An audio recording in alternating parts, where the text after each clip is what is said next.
They say God is never late. He arrives exactly when the heart is ready, and when kindness is chosen in silence, heaven takes notice. There are people in this world who clean the floors others walk on, who work in the hours when the city sleeps, who carry burdens no one asks about. The world calls them invisible, but God, He sees every tired step, every silent prayer, every moment when faith chooses to survive one more day. This is a story about a woman who nearly broke, and how God was building something beautiful even when she couldn't see it. I have a powerful testimony to share with you today, but I need you to promise me something. If you stay until the end of this story, you will see how God works in mysterious ways. Subscribe now so you don't miss any testimony that could be the exact message your heart needs today. And tell me in the comments, which country are you watching from? And let me ask you, have you ever felt that God answered a prayer when you least expected it? I want to hear your story. Her name was Hannah Whitmore. She was 59 years old, and she worked the night shift as a hospital cleaner in Cleveland, Ohio. While the city slept, Hannah disinfected hallways, emptied biohazard bins, and mopped floors marked by stories no one talked about. She was the kind of person people recognized immediately, but rarely remembered. Light skin weathered by years of work, tired blue eyes that had seen too much loss, hair streaked with gray, usually pulled into a simple bun. Hannah's hands told her story better than words ever could. They were marked by decades of honest labor, calloused, strong, always a little red from chemicals and cold water. She wore simple clothes, scrubs that had faded from too many washes, a worn jacket she'd had for 10 years, sneakers held together with determination and super glue. She moved through the hospital hallways like a ghost, quiet, efficient, unnoticed. Doctors walked past without seeing her. Patients never learned her name. To most people, she blended into the background, another older American woman doing work few wanted to do. But if you looked closely, really looked, you would see something the world missed. Hannah had the kind of faith that showed up every single night, even when hope felt impossible. Every morning before she left the hospital, she would pause in the empty chapel, bow her head, and whisper a prayer so quiet only God could hear it. She didn't ask for wealth. She didn't ask for recognition. She just asked for strength to make it through one more day. Hannah's routine was sacred in its simplicity. She clocked in at 11 p.m., worked until 7 a.m., then took 2 buses home to a small basement studio she could barely afford. She ate simple meals, oatmeal, canned soup, bread she bought on sale. She read her Bible by lamplight because the overhead bulb had burned out months ago and she couldn't afford to replace it. And every night before work, she would kneel beside her bed and pray the same prayer. God, I don't understand this season, but I refuse to believe you have forgotten me. Her faith wasn't loud. It wasn't showy. It was the kind of faith that survived in the dark, that chose to trust when everything screamed otherwise, that believed God was present even when he felt impossibly far away. Hannah's faith was a night shift faith, quiet, unseen, but absolutely unshakable. Hannah hadn't always lived this way. 20 years ago, she had been married, had owned a small house in a decent neighborhood, had dreamed of retirement and grandchildren, but life had other plans. Her husband left when she was 42, walked out one Tuesday morning and never came back. No explanation, no goodbye, just gone. The divorce took everything, the house, the savings, the future they had planned together. She moved into the basement studio and took the night shift at the hospital because it paid slightly more than day shifts. Her 2 daughters grew up and moved to other states. One to California chasing dreams, the other to Texas chasing a man who didn't deserve her.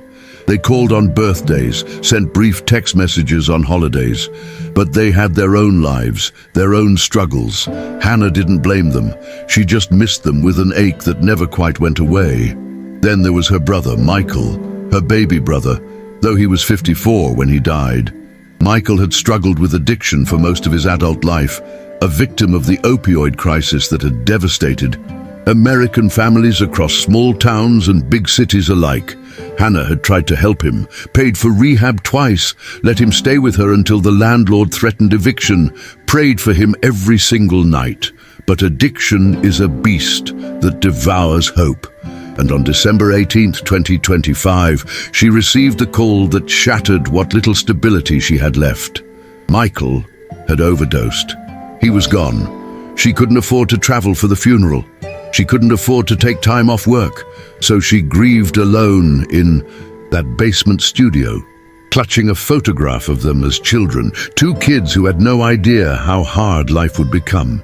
She wept until there were no tears left, then got dressed, took 2 buses to the hospital and cleaned floors until sunrise. Because that's what faith looks like sometimes, not victory or joy, but simply showing up when everything inside you wants to quit.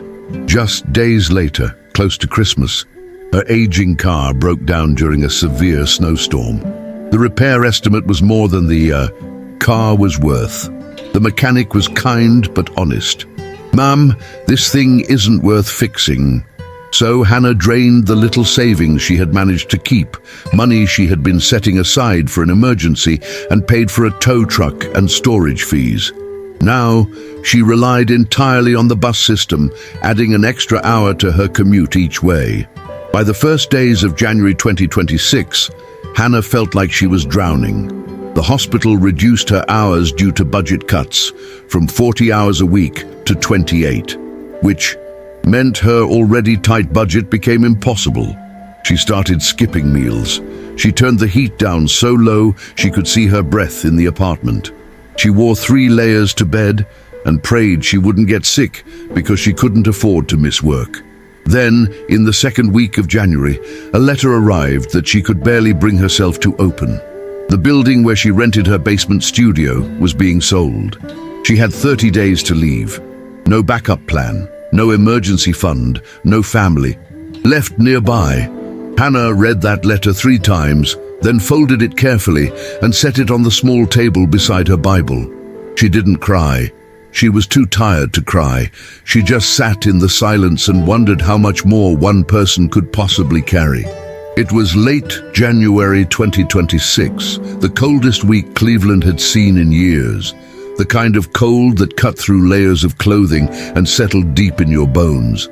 The kind of cold that made the city feel hostile, indifferent, unforgiving. Hannah had worked her shift that night like she always did, methodically, carefully, with a quiet dignity that no one noticed. But as the hours wore on, she felt something building inside her, a storm that had nothing to do with the weather outside. By 4 a.m., the hospital hallways were almost entirely empty. The emergency room had quieted. The nurses' station was staffed by a skeleton crew. Even the ever-present hum of machines felt subdued, like the building itself was holding its breath. Hannah pushed, her cleaning cart down the long corridor of the cancer ward, her footsteps echoing against the polished floors. The fluorescent lights flickered overhead, one of them buzzing with that persistent, maddening sound that nobody ever fixed. Outside, the wind howled against the windows. Snow fell in thick, heavy sheets, blanketing the city in white. The parking lot lights cast an eerie glow through the storm, creating shadows that danced and shifted across the walls. Hannah paused at a window and looked out at the darkness. It felt like a metaphor for her life. Cold, endless, impossible to navigate. She pressed her forehead against the cold glass and closed her eyes. The storm inside her was worse than the one outside. It was a storm of exhaustion, grief, fear, and bone-deep loneliness. It was the kind of storm that makes you wonder if God has forgotten your name. Hannah's chest felt tight. Her hands trembled. She thought about the eviction notice, about Michael's empty funeral, about her broken car and her cut hours, and the daughters who were too far away to help. She thought about the 60 days she had been praying the same prayer. God, I refuse to believe you have forgotten me. And how those words felt less like faith and more like desperation. How much more? She whispered to the empty hallway. How much more can one person carry? The building didn't answer, the storm didn't answer, and for a moment, just a moment, Hannah wondered if God would answer either. She stood there, for what felt like an eternity but was probably only a few minutes. Then she took a deep breath, picked up her mop, and kept working. Because that's what faith does. It doesn't always feel victorious. It doesn't always feel strong. Sometimes it just keeps moving forward one step at a time, even when the storm feels endless. That night, after her shift ended and before she left the hospital, Hannah stopped in the small chapel like she always did. But this time, she didn't kneel. She didn't fold her hands. She just stood in the doorway, staring at the simple wooden cross on the wall. And she prayed, not with words, but with tears. Silent, exhausted tears that said everything her voice couldn't. God, she finally whispered, I don't know how much longer I can do this. I don't know what you're doing, but I'm still here. I'm still showing up. Please, please don't let me walk alone. The chapel was silent. The storm outside continued to rage, but something in Hannah shifted. Not hope, exactly, but a quiet surrender. A decision to trust even when trust felt impossible. She wiped her eyes, adjusted her worn jacket, and walked out into the cold morning to catch the first bus home. It was 3 nights later, still late January, still brutally cold, when everything changed. Hannah was cleaning the quiet wing of the hospital, the area reserved for waiting families during critical care situations. It was nearly 2 a.m. The hallways were empty except for the persistent hum of vending machines and the distant sound of a heart monitor somewhere down the hall. She was mopping near the windows when she noticed him. A young man, maybe mid-20s, sitting alone in one of the plastic chairs. His posture immediately caught her attention. He was hunched forward, elbows on his knees, head in his hands. His shoulders shook with silent sobs. His whole body trembled. Not from cold, but from grief so raw it was almost visible. Hannah had seen that kind of pain before. She recognized it. She had worn it herself just weeks ago when she got the call about Michael. The young man's clothes were disheveled, a wrinkled button-down shirt, jeans, sneakers that looked like he'd thrown them on in a hurry. His hands were sweaty despite the cold, gripping his hair like he was trying to hold himself together by sheer force of will. His eyes were red and swollen, tears streaming down his face unchecked. On the seat beside him was a crumpled tissue and a cell phone that kept lighting up with messages he wasn't answering. Hannah paused, her hand tightening around the mop handle. She had work to do. She had floors to finish. And besides, what could she possibly say to someone drowning in that kind of pain? She was just the cleaning lady. She wasn't a doctor or a chaplain or anyone important. Part of her wanted to keep walking, to stay invisible like she always did. But something stopped her. A quiet voice, a gentle nudge, a feeling she couldn't quite name but had learned to recognize as God's whisper.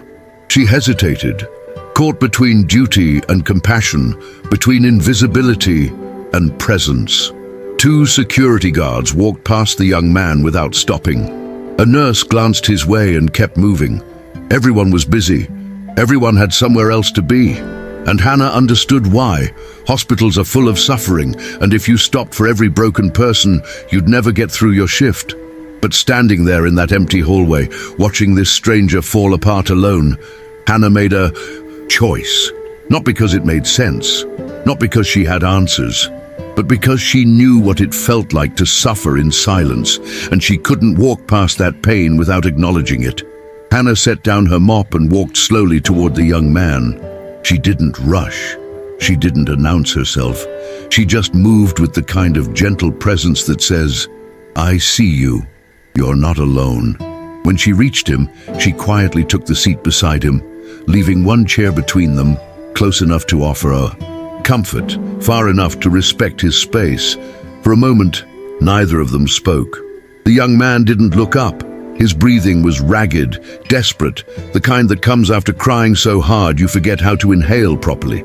Hannah reached into the pocket of her work smock and pulled out a small pack of tissues, the kind she always carried because hospitals were full of tears. and sometimes the small act of offering someone a tissue was the only kindness she could give. She set the pack gently on, the chair between them. "You don't have to be strong here," she said softly. Her voice was quiet, worn from years of keeping silent, but it carried a warmth that cut through the sterile coldness of the hospital corridor. The young man's shoulders stiffened slightly, as if he'd been startled by the realization that someone had noticed him at all. He looked up slowly, his face a mess of tears and exhaustion and grief so fresh it hadn't yet hardened into numbness. "They just told me," he said, his voice breaking. "My mom. They said she won't make it through the night." His words tumbled out in fragments, barely coherent. "I don't know what to do. I don't know how to—" He couldn't finish. He just shook his head and covered his face with his hands. Hannah didn't respond immediately. She didn't offer platitudes or empty reassurances. She had learned long ago that sometimes the greatest gift you can give someone is to simply bear witness to their pain without trying to fix it. After a moment, she spoke again. "I lost my brother in December," she said quietly. "Didn't get to say goodbye. Didn't get to tell him I loved him one more time." She paused, staring at her hands folded in her lap. Hands that knew hard work, hands that knew loss. The pain doesn't go away, but you learn to carry it, and you don't have to carry it alone. The young man looked at her, really looked at her, for the first time. He saw her tired eyes, her grey hair, her worn clothing. He saw someone who had survived storms of her own. "I'm sorry," he whispered, "about your brother." Hannah nodded. "I'm sorry about your mom." They sat in silence after that, not an uncomfortable silence, but a sacred one. The kind of silence that holds space for grief without demanding that it be explained or resolved. Hannah stayed with him for nearly 20 minutes. She didn't preach. She didn't quote scripture out loud. She just sat there, present and steady, occasionally handing him another tissue, occasionally offering a quiet word of acknowledgement. "It's okay to cry. You're allowed to fall apart. She knows you love her." And slowly, painfully, the young man's breathing began to steady. The sobs quieted. The terror in his eyes gave way to something else. Not peace exactly, but a recognition that he wasn't completely alone in this. Before Hannah stood to leave and return to her work, the young man reached out and gently touched her arm. "Thank you," he said, his voice raw. "I don't even know your name." Hannah smiled softly, the kind of smile that holds both sorrow and hope. "Hannah," she said. "Hannah Whitmore." He nodded, memorizing it. "Thank you, Hannah. You didn't have to stop, but you did. And I needed that more than you know." Hannah stood, smoothed her work smock, and picked up her mop. "We all need someone to sit with us in the dark sometimes," she said gently. "I'm glad I could be that person for you tonight." She walked back to her cleaning cart, and the young man watched her. Go, this woman who had appeared out of nowhere, offered comfort without conditions, and then returned to work as if kindness was just part of her job description. For the first time in weeks, Hannah felt something different from pain. She felt that her life still had value, that even in the midst of her own storm, God could use her broken pieces to help someone else survive theirs. The next morning, Hannah finished her shift as the first light of dawn began to break through the heavy clouds. The storm outside had passed, leaving the city covered in a blanket of fresh snow that made everything look clean and new, even if underneath the world was still broken and cold. She clocked out, said quiet goodbyes to the few night shift workers she crossed paths with, and made her way to the bus stop. The young man was gone when she passed through the waiting area. His chair was empty, the crumpled tissues discarded in the trash. Hannah didn't know what had happened with his mother. She didn't know if he was okay, but she whispered a prayer for him as she walked past, a simple, silent prayer that God would hold him through whatever came next. On the bus ride home, Hannah stared out the frost-covered window and thought about the encounter. She thought about how small it had been, just 20 minutes, just a few words, just the act of sitting beside someone who was suffering. It didn't solve her own problems, it didn't pay her rent or bring her brother back or fix her broken car, but it had reminded her of something she had almost forgotten. That even when you feel invisible, even when you're barely holding yourself together, God can still use you to carry His light into someone else's darkness. She returned to her routine. Same basement studio, same cheap meals, same prayers whispered in the dark. The eviction notice still sat on the table, the financial pressure still weighed heavy, the grief still ached. But something had shifted inside her. Not hope exactly, but a quiet sense that maybe, just maybe, God hadn't forgotten her after all. Maybe He was working in ways she couldn't see yet. Maybe the storm wasn't the end of the story, but the beginning of something new. January ended quietly. February arrived with more cold, more snow, more long nights at the hospital. Hannah's situation didn't magically improve. In fact, in some ways, it got worse. The deadline for her eviction crept closer. 15 days, then 10, then 7. She spent her days off searching for affordable housing, calling landlords, filling out applications. But every place she found was either too expensive, too far from the bus line, or already rented to someone else. One particularly brutal night in mid-February, Hannah sat at her small table surrounded by bills she couldn't pay and rental applications that had been rejected. The weight of it all pressed down on her like a physical force. She felt herself breaking, not dramatically, not all at once, but slowly, like ice cracking. Under pressure, she put her head in her hands and let herself cry, deep, body-shaking sobs that she had been holding back for weeks. "God, I can't do this anymore," she whispered into the empty room. "I've tried to have faith. I've tried to trust you, but I don't understand what you're doing. I don't understand why you're letting this happen. I'm drowning, and I don't know how to keep my head above water." The words poured out of her, raw, honest, desperate, not the polished prayers of Sunday morning, but the broken prayers of 2 a.m. when pretending is no longer possible. Then came another blow. The hospital announced more budget cuts. Hannah's hours were reduced again, from 28 to 22. It was barely enough to survive even with subsidies and food assistance. She started skipping more meals. She sold what little jewelry she had left. She considered applying for jobs she was probably too old to get, in places too far to reach without a car. The storm wasn't passing. It was intensifying. One night, after a particularly exhausting shift, Hannah knelt beside her bed, not out of habit, but out of desperation. She looked at the folded piece of paper still taped to her wall, the one with the prayer she had written in early January. "God, I don't understand this season, but I refuse to believe you have forgotten me." She stared at those words that had felt true when she wrote them, but now felt like lies she was telling herself to survive. "Have you forgotten me?" she whispered, "because it feels like you have. It feels like I'm invisible even to you."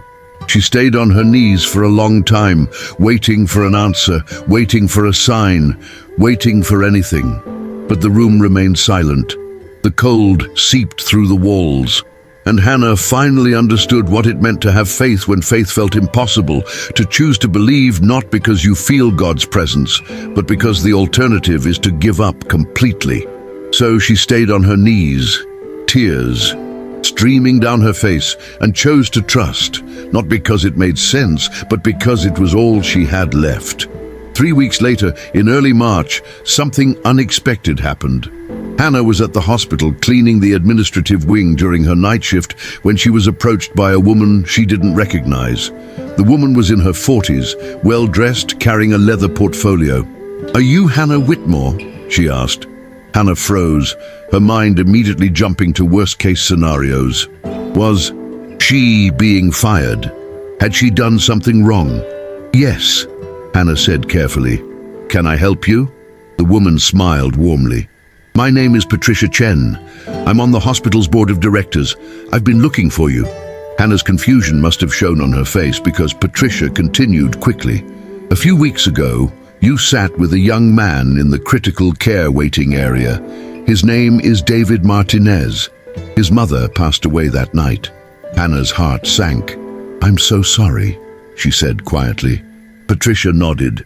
David was devastated, but he told us about you, about how you stopped when no one else did, how you sat with him, how you reminded him that he didn't have to carry that pain alone. She paused. David's family has deep connections with this hospital.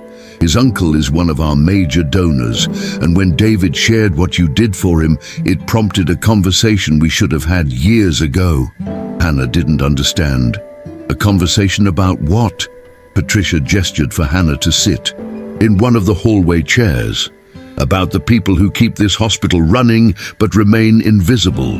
The cleaning staff, the kitchen workers, the night shift employees who show up when no one is watching. People like you, Hannah. David's story made us realize how many of you we've overlooked. Over the next 20 minutes, Patricia explained, the hospital was launching an internal support program for essential workers, access to emotional counseling, temporary housing assistance for employees facing eviction or homelessness, schedule reviews to ensure fair hours, and medical benefits that actually covered what people needed. And they wanted to start with the people who needed it most. They wanted to start with Hannah. Hannah sat in stunned silence, tears streaming down her face. "I don't understand," she whispered. "I was just being kind. I didn't do anything special." Patricia reached across and gently took her hand. "That's exactly the point, Hannah. You didn't do it for recognition. You didn't do it because you had to. You did it because you saw someone suffering and you chose compassion. And that matters more than you know." The program wasn't dramatic. It wasn't instant, but it was enough. The hospital helped Hannah find temporary housing while she searched for something permanent. They restored her hours, and then some. They connected her with a counselor who helped her process the grief she'd been carrying alone. They even helped her access a hardship fund that covered some of the debts that had been crushing her.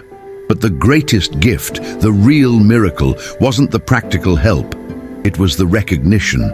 For the first time in years, Hannah felt seen, not as the cleaning lady or the woman who works nights, but as Hannah Whitmore, a woman with a story, with dignity, with value, a woman worth fighting for. That night, after Patricia left, Hannah stood in the hospital chapel and wept. But this time, they weren't tears of despair. They were tears of gratitude so deep, they felt like worship. "You didn't forget me," she whispered to the empty room. "You were there the whole time. You were building something, even when I couldn't see it." Little by little, stability returned to Hannah's life. By late spring, she had found a small apartment, nothing fancy, but clean, safe, and affordable. It had a window that let in sunlight and a small kitchen where she could cook real meals again. She decorated it simply, a cross on the wall, the photograph of her and Michael as children, and that folded piece of paper with her January prayer, now yellowed with time, but still taped where she could see it every morning. Her hours at the hospital stabilized at 35 per week, enough to live on without the constant panic of wondering how she'd pay rent. The counseling sessions helped her process Michael's death in ways she hadn't been able to do alone. She learned that grief didn't have a timeline, that it was okay to still hurt, that healing didn't mean forgetting. She learned to carry the pain differently, not as a burden that would crush her, but as a reminder of love that survived even death. But something else happened too, something Hannah never expected. David Martinez, the young man whose mother had died, reached out to her through the hospital. He asked if he could take her to lunch, to properly thank her for what she'd done that night.